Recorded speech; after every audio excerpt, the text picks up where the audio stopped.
Hey there, fellow teachers. Welcome to Know It All, Surefire Classroom Management Strategies for Centers. Today, I'll discuss some proven methods to help you manage your classroom centers effectively and efficiently.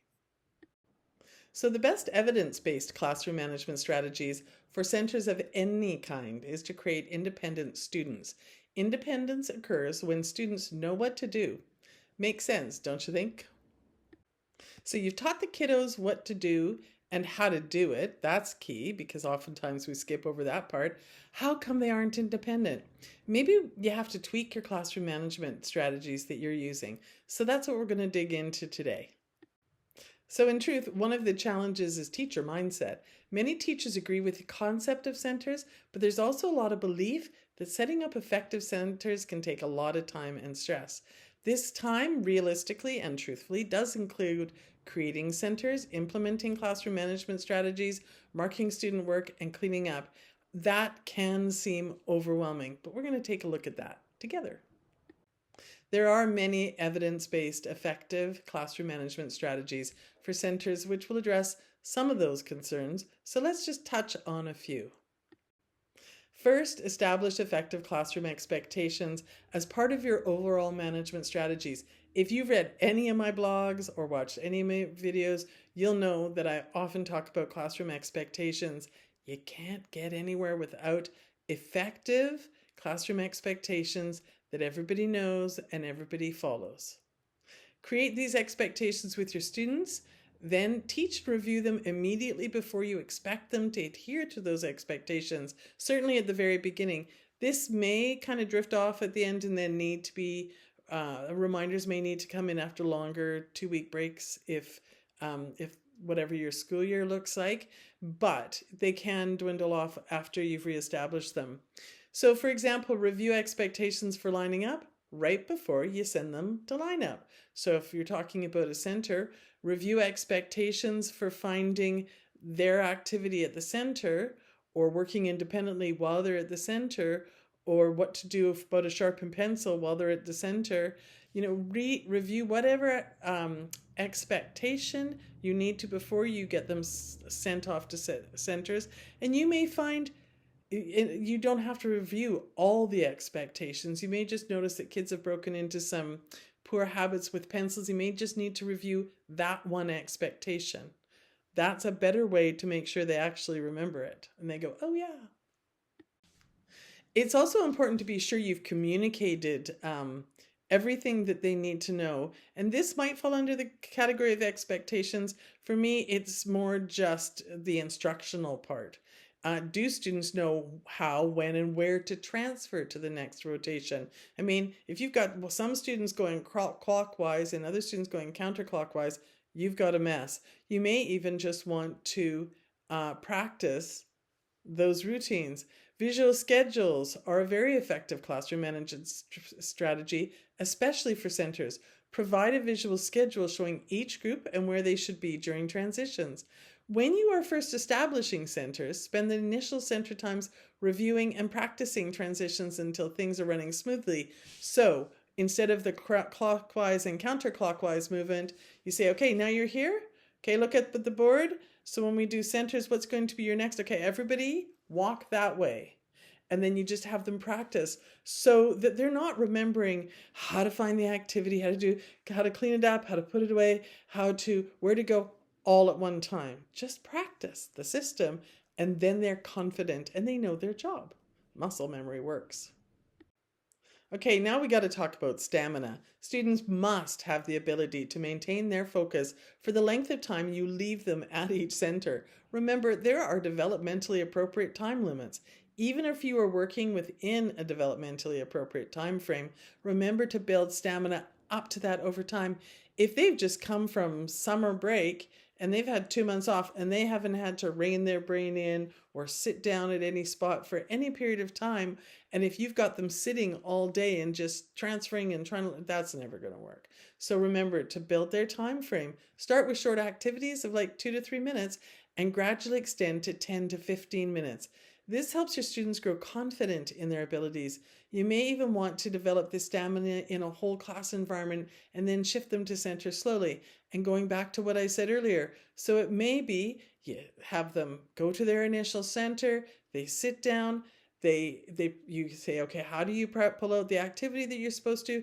They pull out that activity. You have them talk about what comes next. Then they practice putting it away, cleaning up after themselves, standing up, going to the next center, and doing that whole thing. You may not do any centers at the beginning. And then slowly, once they've pulled out the activity, you say, okay, now you've got 2 minutes, or however you choose to do it to build stamina. What about student ability? Are they all at the same level? I'd be surprised if they were. Have you differentiated your center activities? Make sure the tasks or activities or skills the students have been taught, and I mentioned that earlier, and that they need to practice so that they're not bored. You don't want them to be frustrated or bored. And then differentiate them to multiple levels and provide choice. So familiar activities at different levels, skill levels, let students work independently throughout the year. So one of the things that I was really passionate about doing that really worked well for me is, during math, we played an awful lot of games. So I taught them, say, find four in a row. And so we would do that with the counting on strategy, with the double strategy, with the near double strategy. We would do that with all these different increasingly challenging levels of mental math strategies. And so they knew the activity. They were just practicing developing a new skill with that activity. And so they knew exactly what to do. And I wasn't wasting a ton of class time teaching all these cute new games, which are cute and fun and great to look at, but take up your time to prepare and classroom time to teach. Okay, so accountability is important. Of course, I like the honor system. I have self-assessments. When I had my kids doing their center activities, there was a lot of self-assessment, and then I would look at their work. Sometimes I was able to wander around. Sometimes I had a classroom assistant to wander around, answer questions, and sometimes I did not. And so there was a real honor system going on. But of course, I did spot checks in a variety of ways. And then when I discovered that somebody wasn't being honorable, which, if it's an honor system, then I would have different ways of carrying through with that pleasantly, like, oops, it looks like, maybe you didn't find the right self-assessor. I'm not sure what happened here, but these don't look properly corrected because I see a few errors on this page. So let's walk through and practice what that looks like again. So we'd always practice to make sure that they understood the process. And then I would say, okay, I want you to continue to return to me with your activities. And you do that with 1 or 2 students, and they know that they're going to have to keep coming back to you for 3 or 4 different activities before they're allowed to correct them on their own. It doesn't take much. And then every time you do your spot checks, you're going to find them on targets. It's really not that bad. So you can use checklists, reflection sheets. You can have students present their work to each other. You can build up a collection of activities that are self-assessing, and then again go through the process I just described. And all of that means that these centers require minimal marking from you. I kept them all in a binder, and so I could see their progress. I could see where maybe they were having some challenges, and then they were all in one place when it came to report cards. So using positive reinforcement to show students when they meet any expectations, not just academic expectations, is key. So of course, reaffirming, wow, look at you. I really appreciate you did such a great job of completing this, working at it hard, working quietly, doing your self-assessment, going back and doing any corrections that you needed. All sorts of ways to give positive reinforcement. And even if they haven't done the self-assessment correctly, wow, I really appreciate that you tried to do your self-assessment. Let's make sure that we understand exactly what that process looks like so I can help you with any problems you might be having there.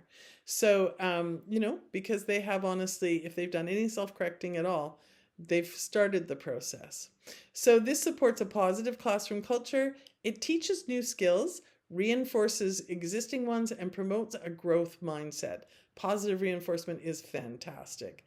It's one of the most effective classroom management strategies that I've ever used.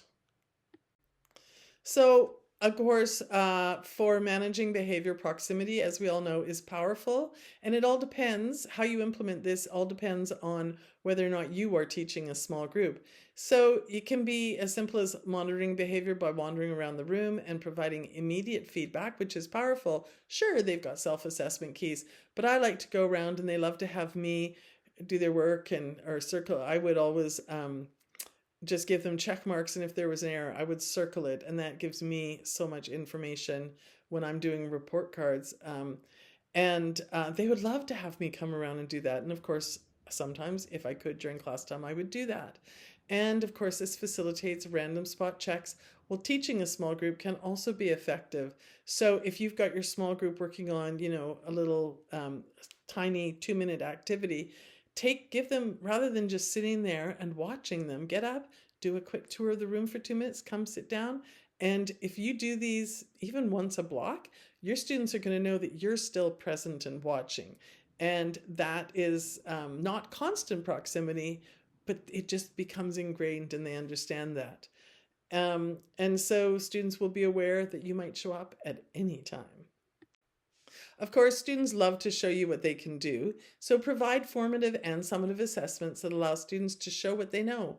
Wherever possible, use self-checking resources, as I've mentioned earlier, and immediate feedback is crucial, which is part of having the self-checking format, but again, part of that wandering around and supervising, and it enables joyful classroom management as you and your students celebrate together each success that they have. Remember to provide fun, engaging, and a variety of activities. Engagement is associated with improved student outcomes, and those are the ones that the students are really drawn to something that's engaging, but it provides a little bit more challenge and problem solving and thinking, and that's why it's aligned with more improved student outcomes. While fun activities combat stress and creates a positive learning experience. And of course, some activities are both fun and engaging, but they are not necessarily interlinked. Variety is a great idea too. Mixing it up a little can go a long way.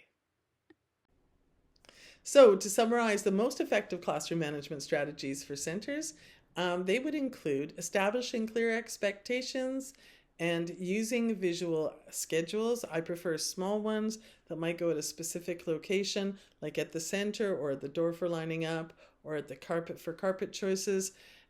Build student stamina. Make sure that they are able to do it developmentally and they give them time to practice getting to that developmental age level of focus.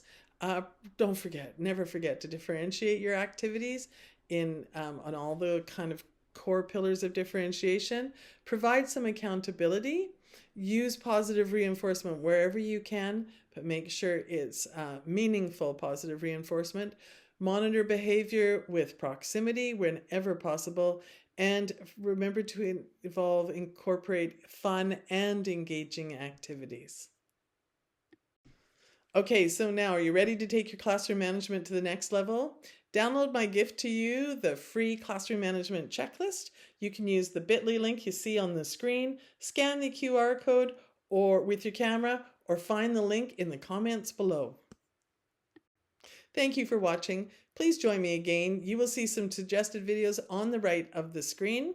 And if you found this video helpful, please give it a thumbs up, subscribe to my channel, and hit the notification bell so you never miss an update. Thank you for joining me. Hope to see you soon. Bye now.